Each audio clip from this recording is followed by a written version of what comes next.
gracia de Cristo reanima tu amor. Nos corresponde analizar doctrinas denominacionales.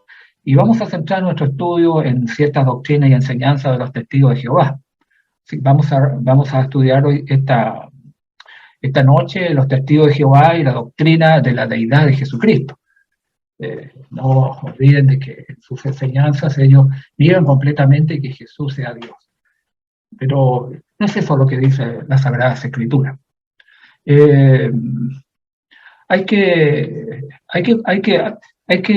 mirar bien lo que la palabra del Señor dice para poder tener bien claro de que esto es un grave error. Eso más que un error, es una verdadera blasfemia contra la doctrina de nuestro Salvador. No es algo nuevo, no es algo nuevo de estos tiempos o de algunos años atrás. Uno analizar la historia de esta doctrina contra la deidad de Cristo, uno tiene que remontarse casi al año 200, antes, o sea, después de Cristo, cuando uno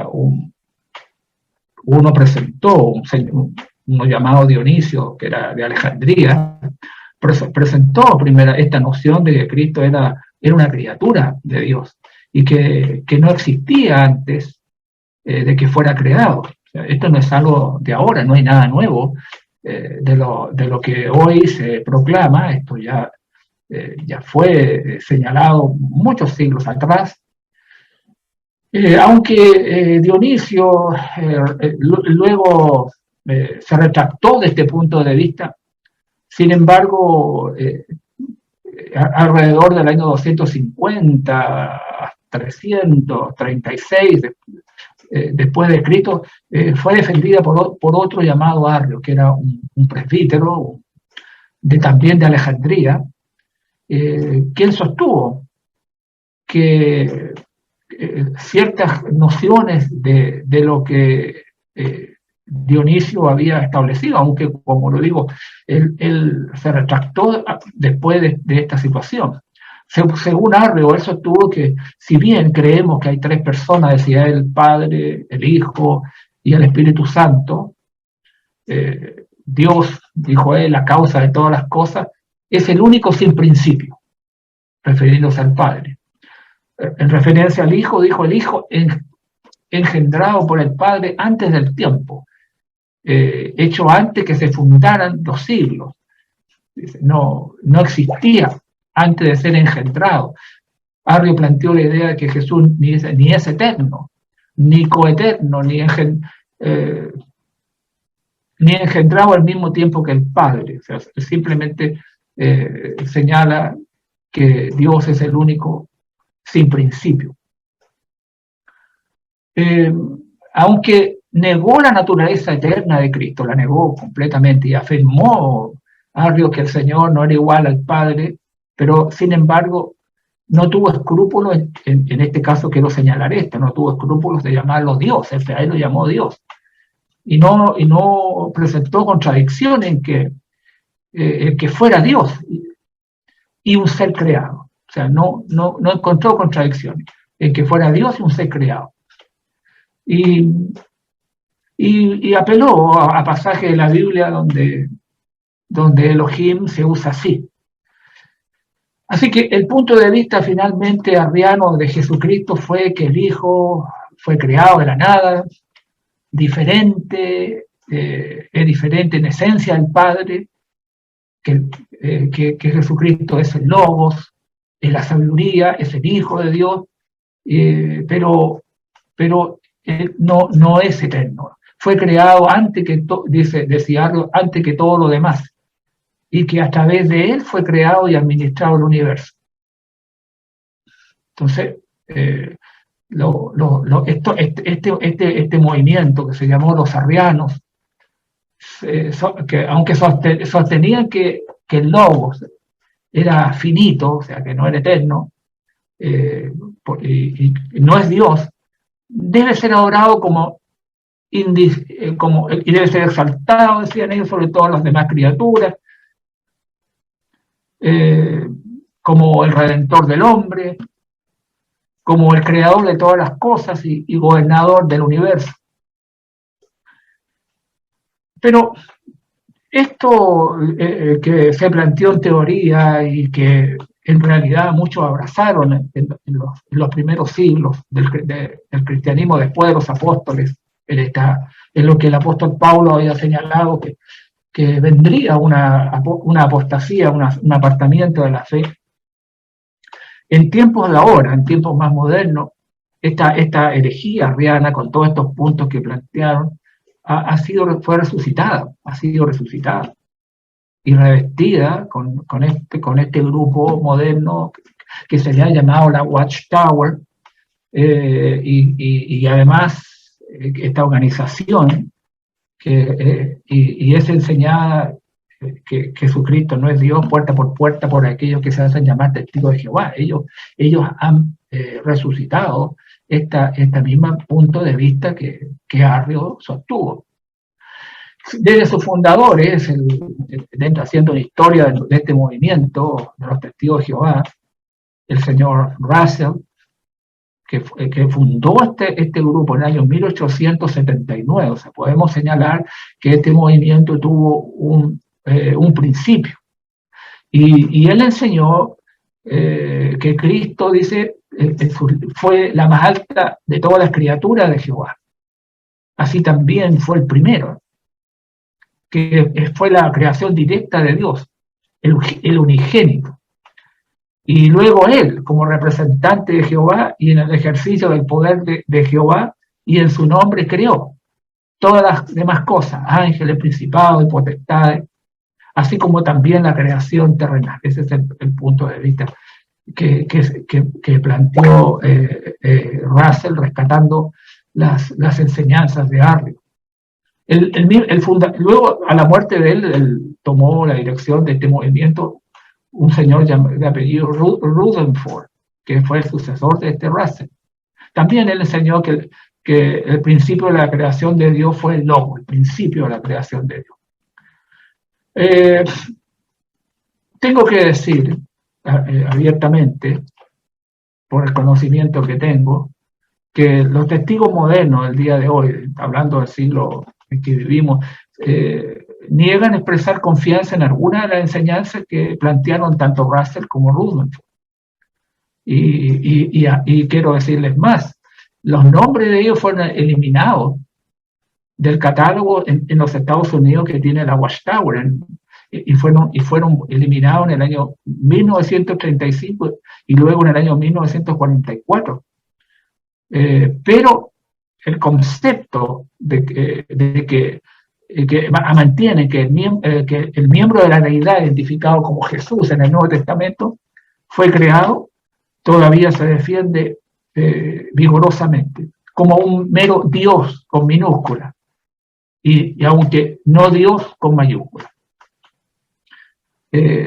Una de sus obras autorizada dice que la verdad del asunto es que la palabra es Cristo Jesús, pero quien tuvo un principio, que Jesús es el primogénito manifiesta en medio de Dios. Usan la cita de Colosenses capítulo 1 versículo 15 para poder expresar la palabra primogénito como la primera creación de Dios, llamado el Verbo en su existencia prehumana, como señalan sobre Juan 1.1. Que la palabra principio en Juan 1.1 no puede referirse al principio de Dios, el Creador, porque Él es eterno y no tiene principio. Por lo tanto, dice, debe referirse al comienzo de la creación, cuando el Verbo fue creado por Dios como su Hijo primogénito. Así que esta organización, la llamada Watchtower, enseña que Cristo fue creado por Jehová para ser un príncipe entre todas las demás criaturas. Alegan que Jesús era simplemente un mero ángel, simplemente un ángel, identificado en el Antiguo Testamento como Miguel el Arcángel. uno de los libros que ha sido editado por esta organización declara: la evidencia bíblica indica que el nombre Miguel se aplicó al Hijo de Dios antes de dejar el cielo para convertirse en Jesucristo y también después de su regreso. Bien, así que me va a corresponder a mí derribar estos argumentos en esta presentación para poder establecer bíblicamente que el Cristo preencarnado, el Logo, era eterno y que no fue creado. Que Cristo posee eternamente la verdadera y plena naturaleza de la deidad. Y número 3, señalar que no era un ángel. Si vamos a tratar de derribar estos argumentos a través de la poderosa palabra de Dios para tratar de demostrar que esta doctrina de la Watchtower con respecto a Jesús no se ajusta en ninguna manera a la enseñanza bíblica. Así que vamos a comenzar primeramente a referirnos a este Logos, el Logos eterno, ¿no? Número 1, el Logos eterno. La persona referida en el Nuevo Testamento como Cristo no era simplemente un ser de tiempo. Más bien, antes que se formara el universo, Él existía eternamente como la palabra, como el Logos. Vamos a ver esta idea que se desarrolla a través de todas las Sagradas Escrituras. Consideremos primeramente la creación. En Génesis 1.1, Moisés escribió en el principio, si vamos a Génesis 1.1, hablamos nuestras Biblias, Génesis 1.1, mejor, para poder explicar esto. Moisés escribió: en el principio creó Dios. Esto dice el libro de Génesis. Cristo, estamos diciendo, estaba en el principio, antes que se formaran los cielos y la tierra. El nombre, hemos analizado que el nombre hebreo de Dios, para referirse Dios, es la palabra Elohim. Él es Dios y Jim es un plural. Esta palabra Elohim es encontrada más de 2000 veces en el Antiguo Testamento. Y Elohim es un plural, está en plural. Así que en Génesis 1.1 es Dios, ¿no? Dice es Elohim, quien creó, porque dice creó, y la palabra creó no dice crearon, sino que está en singular, es una palabra que está en singular, creó los cielos y la tierra. Y esto es interesante, porque este verbo, al estar en singular, enfatiza la unidad de la naturaleza divina en la acción de la creación. Los pronombres plurales en el texto hebreo que salen en Génesis, como Génesis capítulo 1, versículo 26, donde dice: entonces dijo Elohim, dijo Dios, hagamos al hombre a nuestra imagen. O sea, si ustedes ven, dice Dios y luego dice hagamos, Dios, Elohim en plural, y luego hagamos, conforme a nuestra semejanza. Cristo estaba allí, en la mañana de los tiempos, como creador, no como creado, porque en el principio creó Dios, los cielos y la tierra. Varias veces aparece aquí la palabra de hagamos al hombre, versículo 27, y creó Elohim, al hombre a su imagen de Dios los creó. Cuando el hombre desobedece al Señor, el versículo 3, verso 22, dice: y dijo Jehová Dios, he aquí el hombre es como uno de nosotros.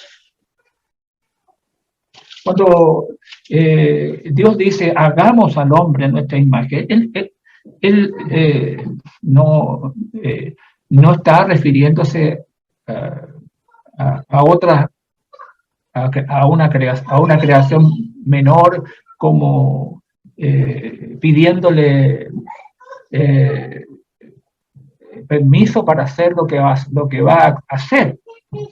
Porque el versículo 27, si conectamos con el verso 27, dice, el versículo 26, entonces Dios dijo, hagamos al hombre nuestra imagen conforme a nuestra semejanza, nuestra, y señoree en los peces del mar, en las aves de los cielos, las bestias, en toda la tierra y en todo reino que se arrastra sobre la tierra. Y el verso 27, y creó Dios. O sea, aquí está claramente lo que están hablando acá es lo que se entiende en las escrituras, es la deidad. Padre, Hijo y Espíritu Santo, desde un mismo principio. Como uno lee en Génesis capítulo 1, y el versículo 2 dice, en el principio creó Dios los cielos y la tierra, y la tierra estaba desordenada y vacía, y las tinieblas estaban sobre la faz del abismo, y el Espíritu de Dios se movía sobre la faz de las aguas. Y el Espíritu de Dios está refiriéndose al Espíritu. Y aquí encontramos Padre, Hijo y Espíritu Santo en esta mañana de la creación de todas las cosas. El profeta Isaías, en el capítulo 9, en el versículo 6, le ha llamado a Jesús Padre Eterno. El que había de nacer, vamos a Isaías, en el capítulo 9, en el verso 6, refiriéndose a este niño, porque un niño no es nacido, hijo no es dado, y el principado sobre su hombro, y se llamará su nombre admirable, consejero, Dios fuerte, dice Padre eterno. O sea, el que había de nacer, se le llamará su nombre Padre eterno. Es una lista maravillosa con descripciones. El profeta Isaías se está refiriendo al Mesías, que nacerá como Padre eterno, como príncipe de paz, como Dios fuerte. Esta expresión no significa, como suponen erróneamente, porque hay muchos que en los primeros siglos plantearon muchas cosas, y el día de hoy igual. Algunos plantean de que el Padre y Jesús son la misma persona. Pero no es esta expresión no significa que Padre eterno sea el mismo, sea el Padre mismo, no. Padre eterno significa Padre de la eternidad. No hay una cosa más profunda en esta frase de poder mostrar esta cualidad de nuestro Salvador Jesucristo. Es una fuerte afirmación de la naturaleza eterna de Cristo, como referido a alguien que posee un rango. Así que Padre eterno significa equivalía a Padre de eternidad. Esa es la equivalencia. El mismo profeta Miqueas, en el capítulo 5, profeta Miqueas, de los profetas menores, le ha señalado que al profetizar el nacimiento de Jesús en Belén de Judea, el profeta Miqueas tuvo mucho cuidado de enfatizar que esto no era una afirmación del comienzo de la existencia del Salvador, porque él declara en el versículo 2, al decir, la ciudad donde nacería, pero tú, Belén Efrata, pequeña para estar entre las familias de Judá, de ti me saldrá el que será Señor en Israel. Y sus salidas son desde el principio, desde los días de la eternidad. Él declara que las salidas de este niño, de que había de nacer, son desde el principio, desde la eternidad. O sea, esta es otra declaración incuestionable de la existencia eterna del Señor. Sus salidas son desde el principio, desde los días de la eternidad. Hablemos un poco del logos. que hablan las Escrituras, porque dentro del Evangelio de Juan, varias veces el apóstol Juan, inspirado por el Espíritu de Dios, afirma la eternidad de Cristo mediante el empleo de varios tiempos. En Juan capítulo 1, versículo 1, Juan 1:1, dice, en el principio, escribió Juan, era el verbo, y el verbo era con Dios, y el verbo era Dios. Si ustedes se fijan en esta frase, 3 veces en esta oración, Juan usa la palabra era. Era el verbo, era con Dios, era Dios. Eso es un tiempo muy especial en el idioma griego, que este tiempo enfatiza el hecho de que Dios o el Logos no tienen origen, aquí no está refiriéndose a eso. Lo único que está mostrando su existencia continua. Era. En el principio era el verbo era con Dios, y el verbo dice, era.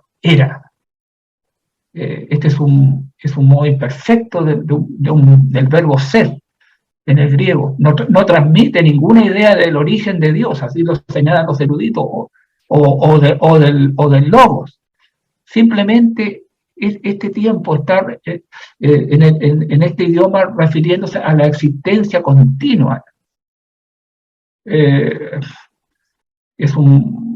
la duración. El logo existe eternamente. El universo material es temporal, pero él es eterno. Ahora, fíjense que bien, algunos eruditos señalan de que Juan pudo haber usado, porque él conocía el idioma, y pudo haber usado otras expresiones que sí expresan la idea de existencia. Y que tienen esa implicación de origen. Pero no es esa la que usa Juan. Él no usa esa expresión que se refiere a la existencia con una implicación como de origen. Si hubiese usado esa palabra, se hubiese entendido perfectamente de que de lo que Arrio o que esta gente está tratando de erróneamente de interpretar algo que no es así. Juan 1:1 afirma la eternidad de Jesús, la eternidad del Padre y la eternidad del Logos. Se usa para el verbo como era, y el verbo era con Dios juntos, y el verbo era Dios. Otra de las expresiones que encontramos dentro del Evangelio de Juan, que es el legado por excelencia, el libro por excelencia para poder presentar a Juan la deidad de Jesús, de quién era realmente Jesús de Nazaret. Por palabra de nuestro Salvador Jesucristo en el Evangelio de Juan, en el capítulo 8 del Evangelio, en el versículo 58, Jesús empleó esta expresión: antes que Abraham fuese, yo soy. Esta es una palabra que ha complicado mucho a los testigos de Jehová. Antes que Abraham fuera, yo soy. En este capítulo 8 de Juan. Cristo declara aquí su eternidad. Aquí, de cierto os digo, dice, de cierto os digo, antes que Abraham fuese, yo soy. Yo soy. Está refiriéndose a un tiempo presente en el hebreo, afirmando una existencia sin tiempo, continua. Los testigos de Jehová dicen que la palabra acá de este pasaje, yo soy, no sugiere la eternidad de Cristo. Pero la gran mayoría de los eruditos griegos de renombre, que conocen el idioma, hasta los más modernistas, han podido comprender realmente que esto se está usando en tiempo presente, continuo. cuando uno examina lo que plantea la Watchtower con respecto a Juan 8:58, y lo que señala los eruditos sobre este tema, es como podemos decir, queridos hermanos y hermanas, los que, no sé si ustedes, bueno, vamos a, tal vez en pocas palabras, a analizar las escrituras que los testigos de Jehová formaron una Biblia propia y que ha sido revisada en varios años, ¿no? Varios años desde que fue hecha, y que nunca ha pasado por por la gran mayoría de los que conocen el idioma. Y fíjense que yo les quiero decir esto, que los que participaron allí tampoco nunca han querido decir quiénes participaron, salvo de aquellos de los que hicieron esas cosas, porque hubo gente que ya no son testigos de Jehová, se apartaron de ellos y pudieron decir al mundo quiénes habían participado. Y una de las personas que hizo el gran trabajo de esa Biblia fue una persona que no tenía ni segundo año universitario sobre el idioma griego hebreo. Era una magna de ignorantes que hicieron esta versión, y que mucha gente que está en estos grupos no tiene la menor idea de cómo se formó aquella Biblia, en la cual se comete una de las blasfemias más grandes que puede existir, de tener que añadir a la palabra del Señor, de tener que añadir a los textos de lo que está escrito en la palabra de Dios. No olvidemos que tanto en el Antiguo como en el Nuevo Testamento tenemos advertencias de no añadir ni quitar a lo que Dios ha establecido. Pero sin embargo se dan ellos la arrogancia de cambiar palabras, de añadir palabras entre cursillas dentro de sus traducciones, cometiendo esta tremenda blasfemia, que no dicen, que no está en las traducciones. La pura traducción de la Biblia King James, que usan en los países anglosajones, hubo más de 100 eruditos que trabajaron ahí en los textos, en los manuscritos. O sea, crear una Biblia no es o salvarse o condenarse eternamente, a no seguir las direcciones que el Señor ha establecido. Aquí cuando uno puede leer a alguno de estas personas que han eruditos en el idioma, uno puede ver el contraste con esta pseudo erudición de los testigos. Ha habido un esfuerzo de ellos de evadir la fuerza que tiene este versículo. Y yo creo mortalmente. La edición del año 1950, porque de la traducción del Nuevo Mundo tiene una nota en la página de abajo sobre este versículo.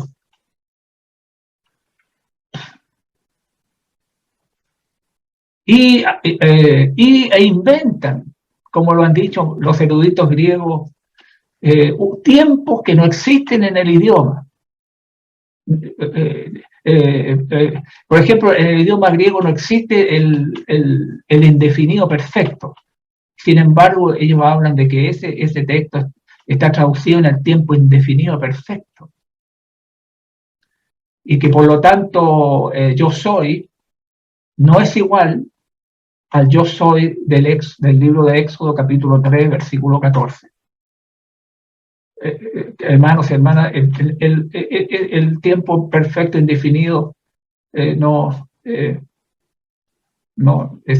no es correcto. No existe un tiempo indefinido perfecto. Incluso en el idioma la palabra indefinido y la palabra perfecto son dos cosas opuestas. Y fíjese que por la mala interpretación fueron objeto de fuertes críticas de eruditos en la escritura. Y parece que sintieron la fuerza de ello porque ha habido en el año 69, el año donde se hizo una revisión,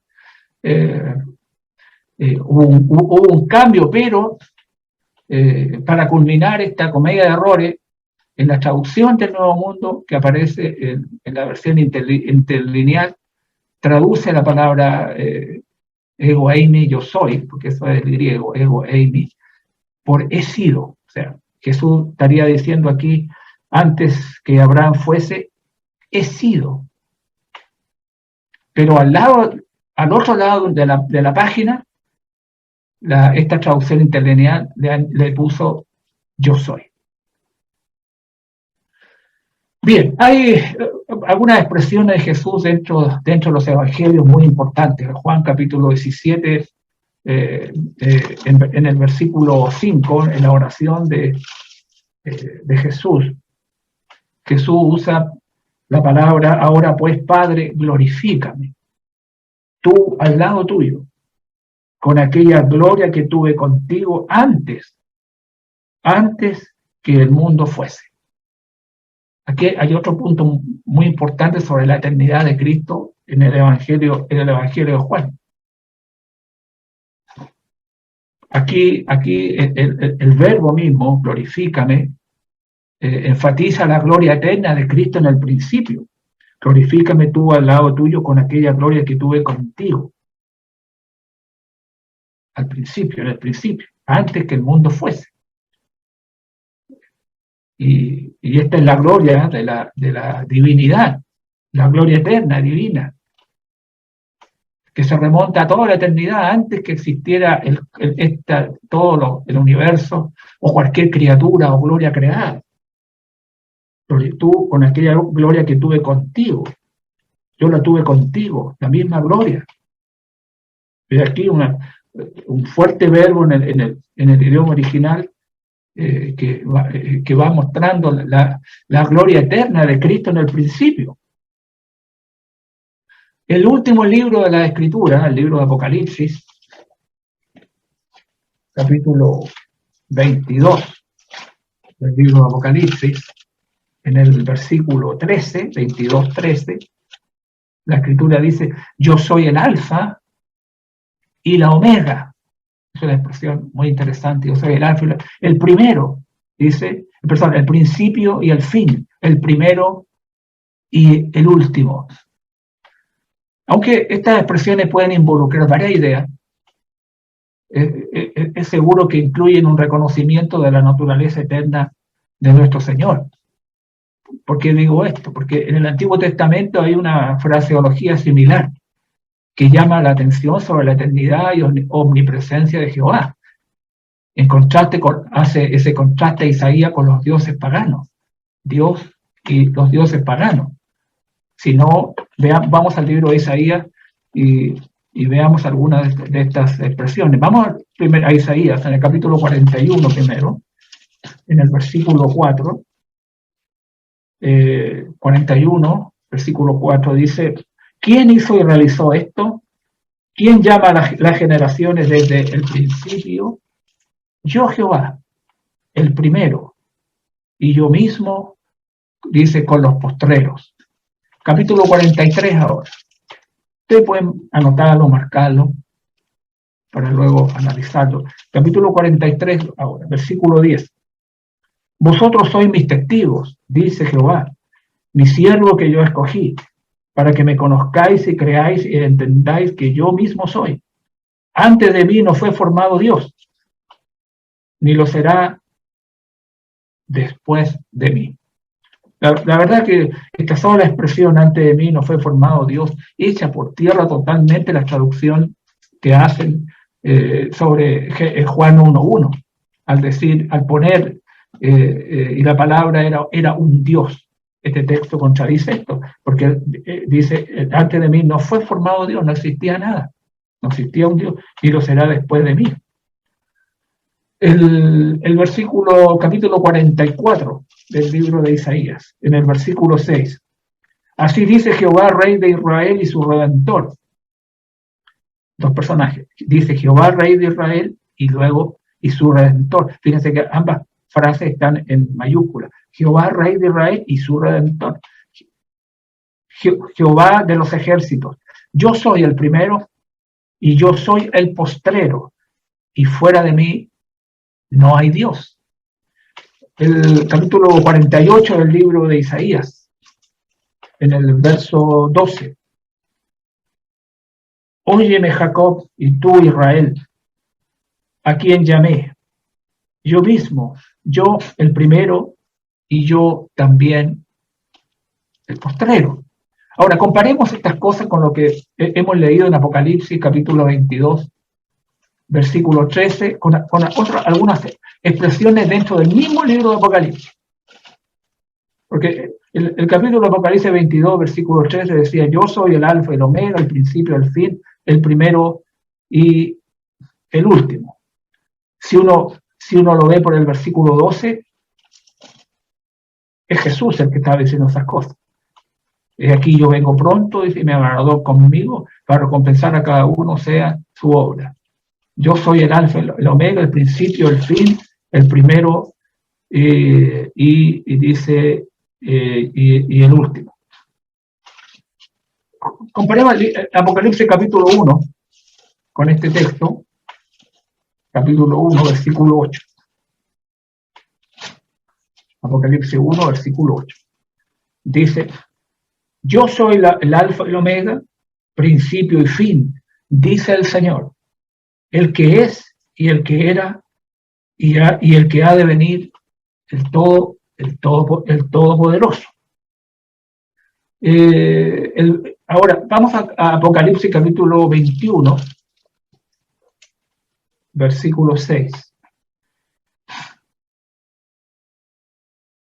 Porque estas expresiones son referidas a Dios. Dice, y me dijo, hecho está, yo soy el alfa y el omega, el principio y el fin. Al que tuviera sed, yo le daré gratuitamente de la fuente de las aguas, del agua de la vida. Dice, estas dos expresiones constituyen una fuerte afirmación de la verdadera y eterna deidad de Jesucristo. Porque sería una blasfemia que cualquier ser creado, por muy exaltado que sea, afirme ser el alfa y el omega. En el sentido que estos términos se usan para referirse a Jesucristo en las Escrituras. Dice, ahora, es interesante notar que los testigos admiten que la expresión está restringida, dice, en su aplicación al Dios Supremo. Ellos niegan que se use con Jesús, pero sin embargo, observen cuidadosamente su uso. Vamos a empezar a ver el uso que se hace en Apocalipsis 22:3, con otros textos que vamos a considerar.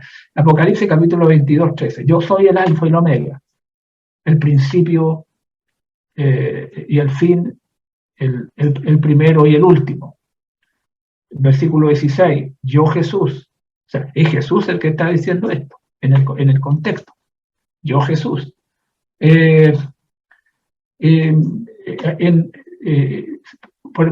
Yo primero fui al versículo 12 del mismo capítulo 22:12 para decir, aquí yo vengo pronto. Está hablando Jesús. Y mi galardón conmigo para recompensar a cada uno, dice, sea su obra. Esto, si lo comparamos con algunas expresiones de Pablo, en 2 de Corintios, vamos a ir a la carta a los Corintios, 2 de los Corintios, capítulo 5, el versículo 10 de la 2 de los Corintios. Pablo dice, porque es necesario que todos nosotros comparezcamos ante el tribunal de Cristo, para que cada uno reciba según lo que haya hecho, mientras estaba en el cuerpo, sea bueno o sea malo. O sea, se está refiriendo a Cristo el versículo 12. El versículo 13 se refiere a Cristo, el versículo 16 dice, yo Jesús. Por algo yo estoy señalando, aquí yo vengo pronto y mi galardón conmigo, para recompensar a cada uno según sea su obra. Bueno, es la expresión que hace Pablo aquí en los Corintios. Es necesario que nosotros comparezcamos ¿a dónde? Ante el tribunal de Cristo, para que cada uno reciba según lo que haya hecho mientras estaba en el cuerpo, sea bueno o sea malo. Eso es lo que esto se está identificando completamente con Jesús, como Apocalipsis 22, 16. Yo, Jesús, he enviado a mi ángel para daros testimonio de estas cosas en las iglesias. Yo soy la raíz del linaje de David y la estrella resplandeciente de la mañana. Y dos versículos que usan para intentar sostener su noción de que Cristo fue un ser creado. Hay el que usan, por ejemplo, vamos a Apocalipsis capítulo 3, hay dos textos que usan para probar que Jesús es un ser creado dentro del libro de Apocalipsis. Capítulo 3, versículo 14. Escribe, dice, al ángel de la iglesia en la Odisea. He aquí el amén, el testigo fiel y verdadero, dice, el principio de la creación de Dios. El principio de la creación de Dios dice esto. Entonces, ellos afirman que Cristo fue la primera de las creaciones de Jehová Dios. Y que así lo está hablando aquí en Apocalipsis. Pero enseña Apocalipsis 3:14 que Jesús fue la primera cosa creada por Dios. ¿Dice eso aquí? Porque aquí hay una expresión, la palabra principio, que es la palabra arche, que hay que entender el significado, porque la palabra tiene un significado que significa que por aquello por lo cual cualquier cosa comienza a ser, el origen, la causa, la primera causa, la fuente, la causa activa, la primera causa. No, la palabra no significa la primera de las criaturas como sostenían los arrianos. Los arrianos usaban este texto en la antigüedad, y los unitarios, todos los que creen no creen en la deidad de nuestro Señor Jesucristo, niegan ahora o sea, ellos están afirmando que no que sea la fuente, la primera causa, la fuente, sino que es la causa por la cual Dios de ahí obra. Pero en Apocalipsis 22:13, mire, volvamos a Apocalipsis 22:13, se usa también esta palabra, no sé si lo notaron. Al decir yo soy el alfa y el omega, el principio y el fin, nuevamente se usa la palabra arche, el principio, ¿no?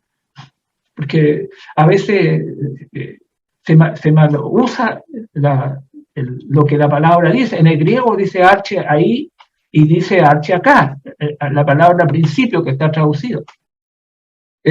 Ahora, si principio, si arche significa lo que ellos sostienen, que el Señor tuvo un origen, que hubo un tiempo en que no existió, ¿no? Que no existió. La palabra fin, si fuéramos a interpretar así, porque la Biblia dice el principio y el fin, la palabra fin significaría que su existencia se va a terminar.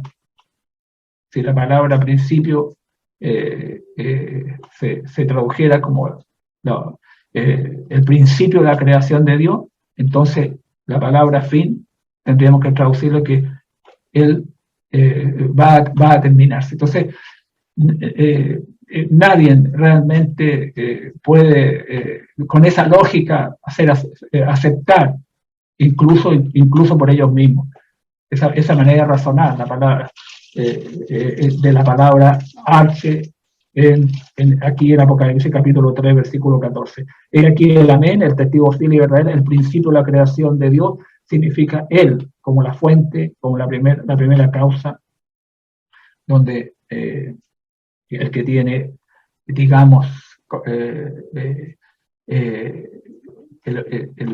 la causa activa, que no la primera de las criaturas, no como el principio de la creación de Dios, es decir, es aquí el principio de la creación de Dios. No, eso no está diciendo el libro de Apocalipsis. No, eso no es. ¿Por qué? Tenemos otra expresión en Colosenses capítulo 1:15. Ahora, ¿qué significa que Cristo sea el primogénito de toda la creación, por ejemplo? Porque este es el segundo versículo asumido por los testigos para probar que Dios creó a Cristo como su primogénito. Colosenses capítulo 1, versículo 15. Vamos ahí. Colosenses.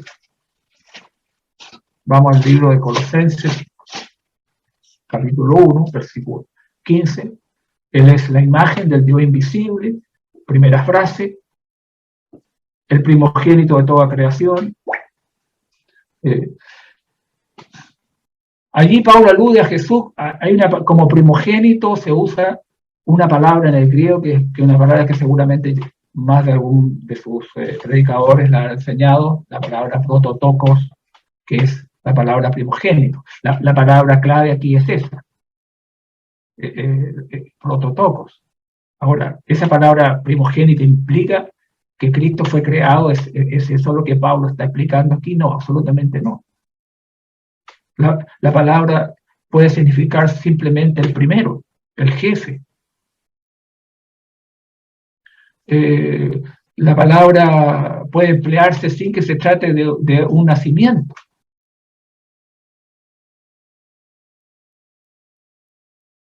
Y en el Antiguo Testamento, de donde se toma esta palabra, primogénito, se usaba frecuentemente en el sentido de prioridad, estando totalmente ausente el concepto de nacimiento.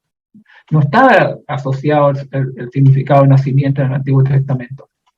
Por ejemplo, se decía que Israel, llamado Efraín, era el primogénito de Jehová. Eso es lo que sostuvo el profeta Jeremías en el capítulo 31. Jeremías, capítulo 31, versículo 9.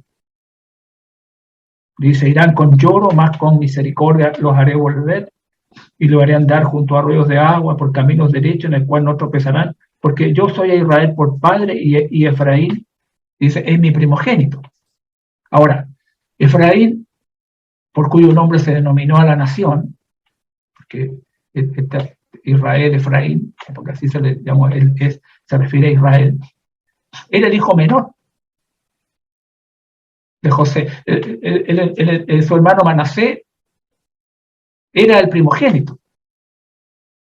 Así lo podemos ver en el libro de Génesis, en el capítulo 48 de Génesis, en el versículo 14, Génesis 48, verso 14, dice que entonces Israel extendió su mano derecha y la puso sobre la cabeza de Efraín, que era el menor, y dice, y su mano izquierda sobre la cabeza de Manasés, colocando así sus manos adrede, aunque Manasés era el primogénito. Manasés era el primero, que debía recibir toda la bendición de la primogenitura.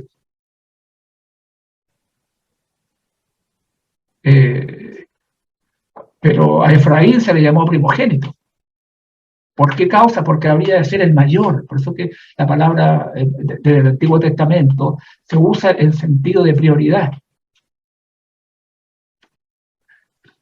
En la profecía mesiánica que uno puede ver, y creo que es el trasfondo de Colosenses, capítulo 1:15, donde Pablo estaría usando el Salmo 89, el Salmo 89, perdón, el Masquil de Etán Esraíta, 89 en el versículo 27, el texto dice, yo también le pondré por primogénito, el más excelso de los reyes de la tierra. Y sin duda este es el pasaje que está considerando Pablo en Colosenses capítulo 1, versículo 15. Porque eso es lo que está tratando de expresar en los versículos que vienen. Yo también le pondré por primogénito. O sea, dice, el más excelso de los reyes de la tierra. Es de rango. El primero, ¿no? El primero de los reyes. Fíjese el tiempo futuro, yo le pondré, que excluye la idea de un nacimiento, porque yo le pondré, que se sugiere en el término de primogénito, porque los testigos de Jehová toman la palabra primogénito como el primero nacido, el primero creado. Pero dice, yo también le pondré. No hay nada de un nacimiento. Ahora, había una palabra, también, como lo dijimos anteriormente, precisa que pudo haber usado Pablo, si hubiese querido transmitir la idea de que Cristo fue el primero de los seres creados por Jehová. Y una palabra muy parecida, porque prototocos, y la otra palabra es protodictos, que significa fundado o creado primero. Existe esa palabra. Pero Pablo no usó eso. De hecho, Clemente de Alejandría aplicó la palabra, esta palabra, protodisto, al orden más alto de seres angélicos, y lo contrastó con prototocos, o sea, con dos términos claramente diferentes. Ahora, uno tiene que interpretar Colosenses capítulo 1, versículo 15, por lo que continúa la frase en el versículo 16.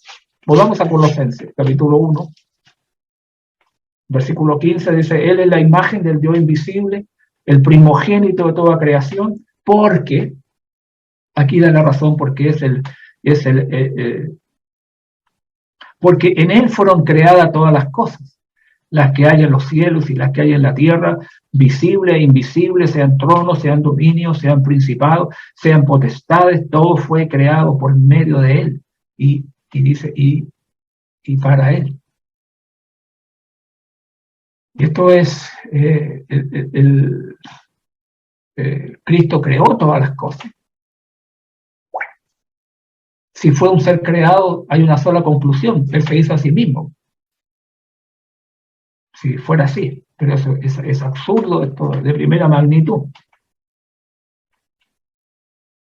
Ahora, para escapar de la fuerza de este obstáculo que se le pone dentro de la traducción del Nuevo Testamento, ellos traducen la frase, dice, y añaden una palabra, por medio de Él fueron creados todas las demás cosas. Así le ponen. Por Él fueron creadas todas las demás cosas, para poder decir, bueno, Él fue creado, y luego Él creó todo lo demás. Pero esa palabra no existe en los manuscritos. Incluso la traducción usa esta expresión. O sea, aquí se le está añadiendo a este versículo. La fuerza de este versículo está... él es de rango, Él es mayor de toda la creación, porque en Él fueron creadas todas las cosas. Él es antes de todas las cosas, y todas las cosas en Él subsisten. Y Él es la cabeza del cuerpo, que es la iglesia, el que es el principio. Ahí tenemos la palabra arche, nuevamente, el prototocos, el primogénito de entre los muertos, para que en todo tenga la preeminencia. De eso se está refiriendo. Creo que el libro de los Colosenses es por esencia el libro donde se exalta a nuestro Salvador Jesucristo. Es por tomar otra expresión dentro de esta carta, Colosenses capítulo 2, versículo 9, y si pudieran leer los que pertenecen a estos movimientos, tendrían que llegar a la conclusión de lo que el apóstol Pablo está señalando en este versículo 9, porque en Él, hablando de Cristo, habita corporalmente toda la plenitud de la deidad. Entonces, ¿es Cristo Miguel el arcángel? Porque ese es otro de los puntos que plantean este movimiento. Vamos a considerar si Cristo no es más que un ángel. Específicamente, como lo señalan ellos, es Miguel el arcángel. Ellos afirman que Cristo es Miguel el arcángel. Eso carece completamente de apoyo bíblico. O sea, hay evidencia suficiente en contra de ese punto de vista. Primero, tenemos que decir que escrituralmente la adoración de los ángeles es claramente pecaminosa. El apóstol Pablo así lo señaló en Colosenses capítulo 2, versículo 18. Colosenses 2, 18. Nadie nos prive de vuestro premio afectando humildad y culto a los ángeles. Es absolutamente pecaminosa. De lo que está. Y además, los ángeles la rechazan, hermano. Eso es tomar el libro Apocalipsis y leer el capítulo 22, donde en el versículo 8 y 9, donde Juan escribe: yo, Juan, soy el que oyó y vio estas cosas, y después que la he oído y me visto, me postré para adorar. Proskuneo, que es en el idioma griego, a los pies del ángel que me mostraba estas cosas. Pero él me dijo: mira, no lo hagas, porque yo soy consiervo tuyo, de tus hermanos, los profetas, de los que guardan las palabras de este libro. Adora a Dios. Los ángeles claramente rechazan toda adoración. Pero Jesús aceptaba frecuentemente la adoración. Uno lo puede ver dentro de los evangelios. Mateo capítulo 8 del Evangelio, versículo 2. Vamos a leer de este primero, este leproso. Dice que vino un leproso y se postró ante esta palabra, postrarse ante una persona. Eso es un acto de adoración. El capítulo 9 del mismo libro del Evangelio de Mateo, el versículo 18. Mientras él le decía estas cosas, vino un hombre principal y se postró ante él. El Mateo capítulo 14. Estamos considerando esto dentro del libro del Evangelio de Mateo. Capítulo 14, en el verso 33. Mateo 14, verso 33. Dice: entonces los que estaban en la barca vinieron y le adoraron, diciendo: verdaderamente eres hijo de Dios. Vinieron y le adoraron. Capítulo 15 del Evangelio, Mateo también, versículo 25. Entonces ella vino y se postró ante él. Capítulo 20, también del Evangelio, versículo, dice: entonces se le acercó la madre de los hijos de Zebedeo con sus hijos, postrándose ante él. Bueno, tenemos textos clarísimos, como lo va a señalar Lucas, por ejemplo, en su último capítulo, el 24, versículo 52, cuando Jesús es alzado en una nube. Dice: y ellos, dice el verso 52, después de haberle adorado, volvieron a Jerusalén con gran gozo. Obviamente no era un ángel, porque tenemos ya claramente que la adoración de los ángeles es pecaminosa, es prohibida, y los ángeles la rechazan. Entonces, ¿cómo puede ser Jesús un ángel? En segundo lugar, uno no adora a su igual. El culto se extiende siempre a uno superior, ¿no es cierto? Sin embargo, el libro de los Hebreos señala claramente que todos los ángeles de Dios, dice Hebreo, ¿no? Es donde es tomado este texto, Hebreos capítulo 1, versículo 6. Y dice: y otra vez cuando introduce al primogénito, al más alto, en el mundo, dice: adórenle, todos los ángeles de Dios. Por eso yo estaba diciendo, uno no adora a su igual. El culto se extiende a un superior. Los ángeles adoran a Cristo. Los ángeles se postran ante él. Así que Jesús no es de la clase de ángeles, es uno superior a ellos. Es una clase única, monógenes, el unigénito. Es una clase única, eso significa en el griego esa palabra. Ahora, en tercer lugar, Miguel se distingue de la clase del Señor, absolutamente. Si uno mira la carta de Judas, por ejemplo, Judas, En el versículo 9 dice: pero cuando el arcángel Miguel contendía con el diablo, disputando con él por el cuerpo de Moisés, no se atrevió a proferir juicio o maldición contra él, sino que dijo: el Señor te reprenda, el Señor te reprenda. Hay una distinción entre Miguel y el Señor. Aunque los ángeles tuvieron, por ejemplo, cuando Pedro, si uno ve el libro de los Hechos, en el capítulo 10, por ejemplo, del libro de los Hechos, un ángel de Dios entró donde él estaba y le dijo: Cornelio, y dice él, mirándole fijamente y atemorizado, dijo que es Señor. Muchas veces es una forma, a los ángeles fueron llamados Señor, que es Señor, como una forma educada de dirigirse a ellos, pero nunca fueron considerados señores en el sentido de deidad, como lo es Cristo.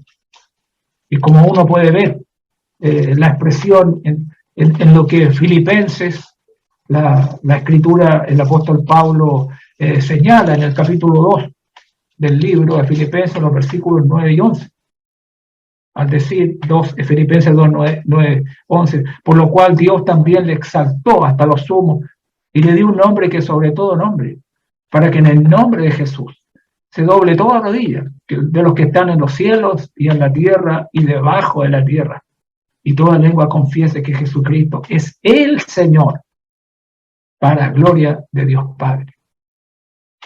Así que nunca los ángeles han sido considerados señores. Y cuando Pedro se refiere al ángel como Señor, es una forma educada de dirigirse a él, no que él está considerándole el Señor en el sentido de deidad. Se argumenta vamos a 1 Tesalonicenses, primera carta del apóstol Pablo, del capítulo 4, en el versículo 16 de 1 Tesalonicenses. Todo esto para envolver a Cristo con que es Miguel, un arcángel, un ángel. Porque, y dicen que aquí identifican a Cristo como el arcángel. Dice el versículo 16, porque el Señor mismo con voz de mando, con voz de arcángel. Aquí no está diciendo que, aquí a veces no se necesita ni responder, porque el mismo versículo establece que la venida del Señor estará acompañado por la voz como la voz dice, el mismo Señor, o sea, Señor mismo, con voz de mando, con voz de arcángel. Aquí no está diciendo que Él es el arcángel, es con voz de arcángel.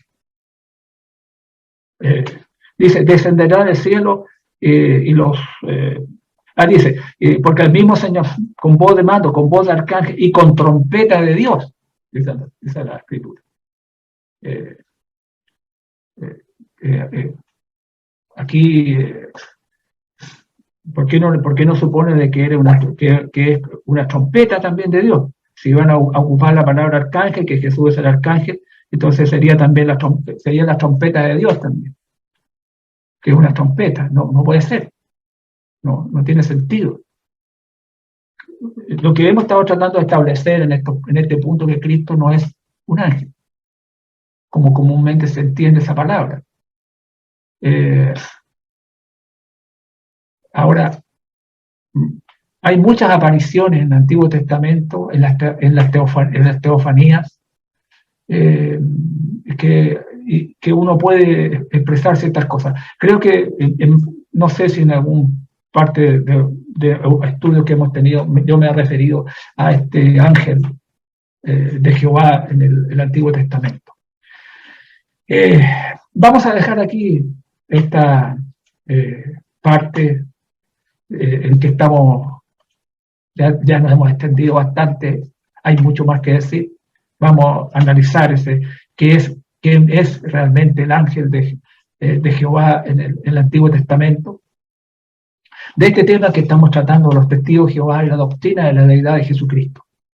De todos esos puntos que establecen que es un error, son errores que van a llevar no solo a quienes establecieron estas cosas, sino a miles y miles a la condenación eterna, por no haber entendido realmente lo que las Sagradas Escrituras están hablando de nuestro Salvador Jesucristo. Por mi parte, hermanos, hasta aquí vamos a llegar esta noche, y que el Señor los bendiga y que, bueno, seguiremos analizando esta gran verdad. Dios los bendiga.